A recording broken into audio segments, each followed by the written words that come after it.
Hello. দুলা ভাই, আপনি জানেন আমার বয়ফ্রেন্ড আছে, তারপর আপনি আমার জন্য ছেলে দেখছেন কেন? আরে ছোট গিন্নি, শাশুড়ি ছেলে দেখতে কইছে তাই ছেলে দেখছি। আর ছেলে দেখলেই কি বিয়ে হয়ে যায় নাকি? মা তো ছেলের ছবি দেখতে চাচ্ছে, যদি পছন্দ হয়ে যায় তাহলে তো বিয়ে দিয়ে দেবে। তুমি টেনশন নিও না, আবুলের ছবি পাঠিয়ে দিচ্ছি, তোমার মা দেখলে হার্ট অ্যাটাক করবে। এই মায়া, কই তুমি? এইদিকে আসো, তোমার কাছে আমার একটা প্রশ্ন আছে। প্রশ্নের উত্তর দিতে পারলে 10,000 টাকা দিবা আমারে মার্কেট করতে। অবশ্যই দেবো। আচ্ছা বলো তো, এক মহাপুরুষ 365 দিন মানে 1 বছর ঘুমায় নাই কেন? প্রশ্নের উত্তর তো তুমি দিয়ে দিলা, কারণ সে মহাপুরুষ তাই ঘুমায় নাই। এর সঠিক উত্তর সবাই কমেন্টস করবে, গাধা কোথাকার।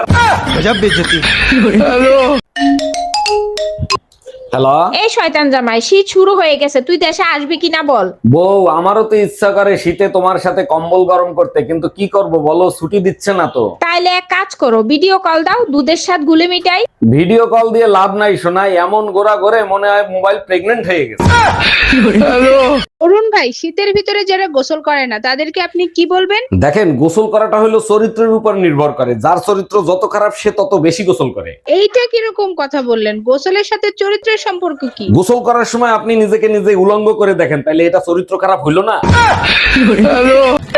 হ্যালো গুগল, ঠুস ঠুস পাদে ফুসফুস করে এই গানটা শুনান তো।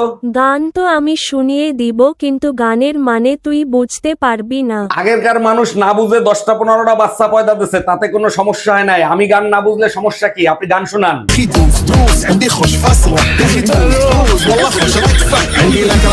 এই মায়া, কই তুমি? এইদিকে আসো, তোমার কাছে আমার একটা প্রশ্ন আছে। প্রশ্নের উত্তর দিতে পারলে 10,000 টাকা দিবা আমারে মার্কেট করতে। অবশ্যই দেবো। আচ্ছা বলো তো, এক মহাপুরুষ 365 দিন মানে 1 বছর ঘুমায় নাই কেন? প্রশ্নের উত্তর তো তুমি দিয়ে দিলা, কারণ সে মহাপুরুষ তাই ঘুমায় নাই। এর সঠিক উত্তর সবাই কমেন্টস করবে, গাধা কোথাকার। দেখো, আমি না দিনকে দিন পাগল হয়ে যাচ্ছি পাগল হয়ে যাচ্ছ কিসের জন্য? তোমার প্রেমে। চলো তাহলে তোমাকে ছেড়ে দিয়ে আসবো কোথায়? পাগলখানায়।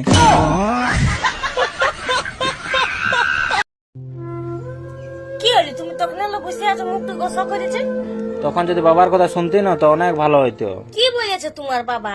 ওই কথাটাই তো শুনি না। এই, তুমি কি সিম ব্যবহার করো গো? টাওয়ারের পাশে দাঁড়িয়ে কথা বললে তোমার কথা বেঁধে বেঁধে যায়। দেখো, সময় কিন্তু মজা ভালো লাগে। আমার জীবনের সাথে খেলিস না। আমার এইটুকু মন যদি ভেঙে যায় তাহলে কে দায় দেবে? তোর বাবা। হ্যালো গুগল, 2025 সালে আমি অনেক পাপ করছি। এটা তো অনলাইনের সবাই জানে, নতুন কিছু থাকলে সেটা বল। আমি চাই 2026 সালে নতুন বছরে আমার পাপের ফল ভোগ করতে। যে পরিমাণে তুই পাপ করেছিস তাতে নতুন বছর না, নতুন জন্ম নিয়ে সেই পাপের ফল ভোগ করতে হবে। হ্যালো। এই শয়তান জামাই, শীত শুরু হয়ে গেছে, তুই দেশে আসবি কিনা বল। বউ, আমারও তো ইচ্ছা করে শীতে তোমার সাথে কম্বল গরম করতে, কিন্তু কি করব বলো, ছুটি দিচ্ছে না তো। তাইলে এক কাজ করো, ভিডিও কল দাও, দুধের সাথে গুলে মিটাই।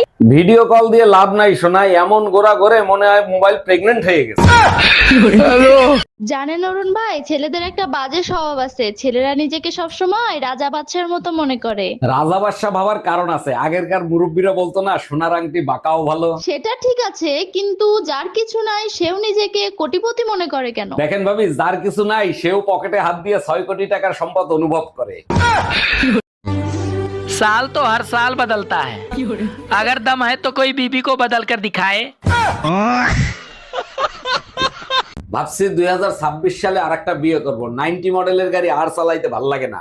দারুণ তোমার চিন্তা ভাবনা, করে ফেলো। কে বারণ করছে তোমাকে? তোমার পারমিশনের অপেক্ষায় আছি, তুমি বললেই নতুন গাড়ি চালাইতে পারি। পারমিশন আমি দিচ্ছি, এই বয়সে তুমি নতুন গাড়ি চালাইতে পারবা না, তার জন্য তোমাকে ড্রাইভার রাখতে হবে।